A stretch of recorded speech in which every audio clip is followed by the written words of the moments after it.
Polar covalent bond की बात करते हैं जी। यहाँ पर हमारे पास 3 वर्ड्स हैं जो हमें मेन की के तौर पे नजर आ रहे हैं। क्या है ये? एक तो है पोलर, दूसरा है जी कोवलेंट और बॉन्ड। तो पोलर जिस तरह के हम मैग्नेट के भी पोल्स कहते हैं कि एक नॉर्थ पोल होता है और एक जी साउथ पोल होता है, ठीक है, मैग्नेट के ऊपर जैसा कि हम लिखा हुआ देखते हैं, ठीक है।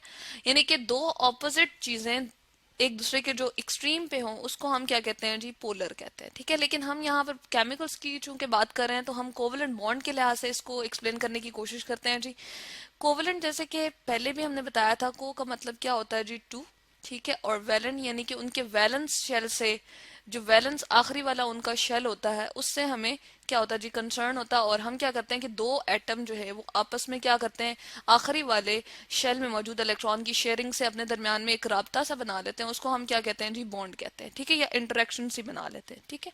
अब इसको किस तरह से हम एक्सप्लेन करते हैं जी? इसके लिए हम एक हाइड्रोजन एटम ले आते हैं और यहाँ पर उसको एक्सप्लेन करते हैं। यहाँ पर हमारे पास H है, ठीक है। और इसके साथ हम कह रहे हैं कि एक ही प्रोटॉन इसके पास अवेलेबल है, यानी कि न्यूक्लियस में एक ही प्रोटॉन है। एटॉमिक नंबर इसका 1 जो है वो यही शो कर रहा है कि इसमें प्रोटॉन भी एक है और इलेक्ट्रॉन जो कि इसके शेल में मूव कर रहा है वो एक ही है।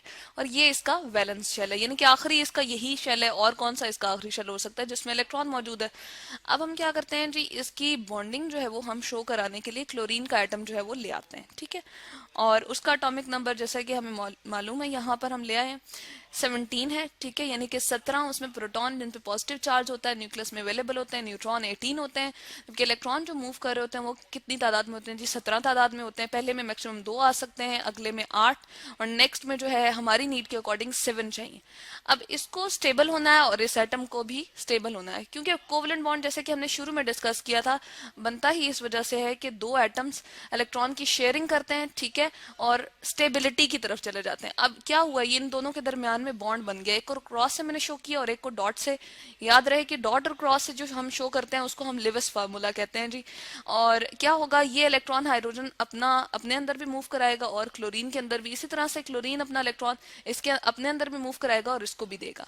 तो अगर हम बाहर वाले शेल को, वैलेंस शेल को गिने तो इसके इलेक्ट्रॉन कितने बन रहे हैं जी? 1 2 3 4 5 6 7 और 8, क्योंकि अब हाइड्रोजन भी इसको दे रहा है, ठीक है। तो 8 इलेक्ट्रॉन जो है वो इसके पूरे हुए। ऑक्टेट का रूल इस पे एप्लीकेबल हो गया, यानी कि इसने फॉलो कर लिया, जो कि नोबल गैस की कॉन्फ़िगरेशन है। जो हमारे पास क्या होती हैं, स्टेबल होती हैं गैसेस, वो फर्दर किसी के साथ भी बॉन्ड नहीं बनाती हैं, ठीक है। तो एक रूल है जिसके लिए ये हमारे पास क्लोरीन अब बॉन्ड बनाने के बाद क्या हो गया जी? स्टेबल हो गया। अब हाइड्रोजन का भी चाहिए कि वो स्टेबल हो, उसको मैक्सिमम 2 इलेक्ट्रॉन चाहिए अपने आखिरी वाले शेल में। जो इसने क्या किया जी? क्लोरीन के साथ शेयरिंग करते हुए इसने अपने 2 इलेक्ट्रॉन को पूरा कर लिया। इस तरह से दोनों के दोनों जो है वो स्टेबल हो चुके हैं।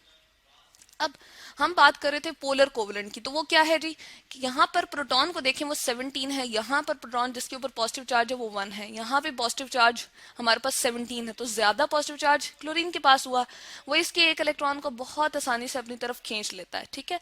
तो इसके पास एबिलिटी ज्यादा है इलेक्ट्रॉन को अपनी तरफ खींचने की, तो इसको हम कहते हैं जी, ये क्या है?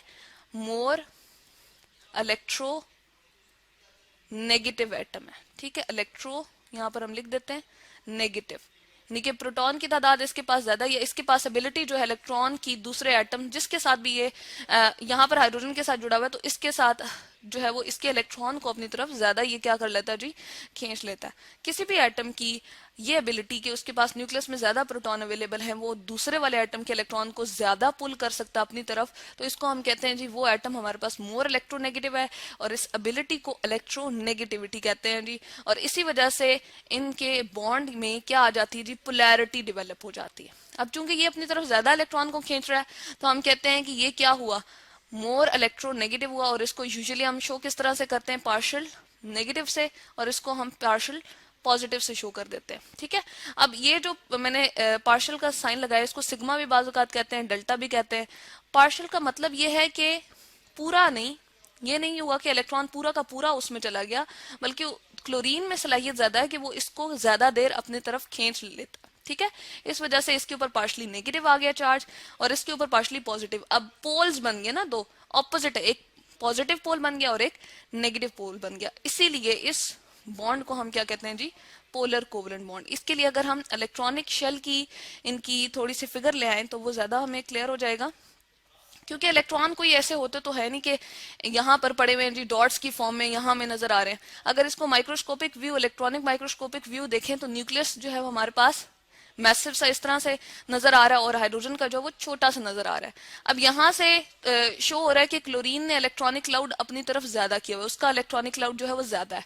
तो हाइड्रोजन का जो इलेक्ट्रॉन था वो इसकी तरफ ज्यादा झुका हुआ है, ठीक है। इस वजह से इसके ऊपर पार्शली नेगेटिव चार्ज आ गया है और इसके ऊपर पार्शली पॉजिटिव चार्ज आ गया है, और इनके दरम्यान में जो बॉन्ड है उसको हम इस नतीजे पर क्या कह देते हैं जी, पोलर कोवलेंट बॉन्ड। अब यहाँ पर नीचे एक सिंबल शो किया हुआ है जी, यूं करके और इस तरह से बनाया हुआ है। जिस तरफ नेगेटिव होता है, पोलैरिटी आ जाती है, उसको एरो से रिप्रेजेंट करते हैं, और ये पॉजिटिव, अगर हम इसको थोड़ा सा यूं करके देखें तो ये पॉजिटिव का ही हमारे पास साइन बन रहा है। तो ये क्या शो कर रहा है जी, यहाँ पर हमारे पास क्या है, इसके पास पार्शली पॉजिटिव हमारे पास जो है वो इसके पास चार्ज आ गया। नंबर वन बात हुई। दूसरा जो हम काम करते हैं जी, वो हम इनकी इलेक्ट्रोनेगेटिविटी का डिफरेंस देख लेते हैं, ठीक है।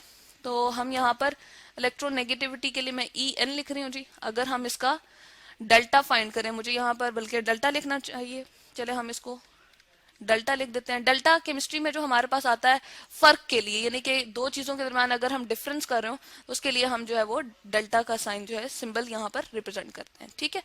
और अगर हम हाइड्रोजन क्लोरीन की देखें तो पॉलिंग स्केल के अकॉर्डिंग ये हमारे पास जो वैल्यू बनती है जी वो है 3.2, ठीक है। और माइनस करेंगे हमारे पास हाइड्रोजन की जो है वो नॉर्मली 2.2 भी लिखी जाती है, 2.1 भी लेते हैं, तो चले हम यहाँ पर 2.1 ले लेते हैं। इन दोनों का जब हम डिफरेंस करेंगे तो ये आ जाता है जी 1.1, ठीक है। तो यहां से ये हमने वैल्यू जो है वो निकाल ली। इसका मतलब क्या है जी, इसका मतलब ये है कि अगर हमारे पास 0.5 से लेकर इलेक्ट्रोनेगेटिविटी का डिफरेंस 1.7 या 1.7 से कम हो, या 1.5 चले हम राउंड ऑफ लिख देते हैं, मतलब कि आसानी के लिए लिख देते हैं। नॉर्मली 1.5 तक अगर वो अप्रोच कर जाए या 1.6 भी हो जाए तो उसको हम कहते हैं वो हमारे पास बॉन्ड क्या है जी, पोलर है, ठीक है।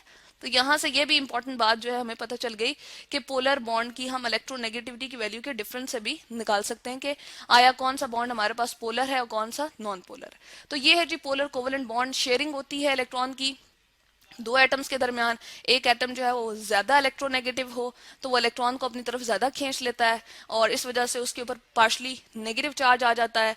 और इलेक्ट्रोनेगेटिविटी का डिफरेंस अगर हम देखें 0.5 से 1.5 तक अप्रोच कर रहा है तो हम उस बॉन्ड को क्या कहते हैं जी, पोलर कोवलेंट बॉन्ड।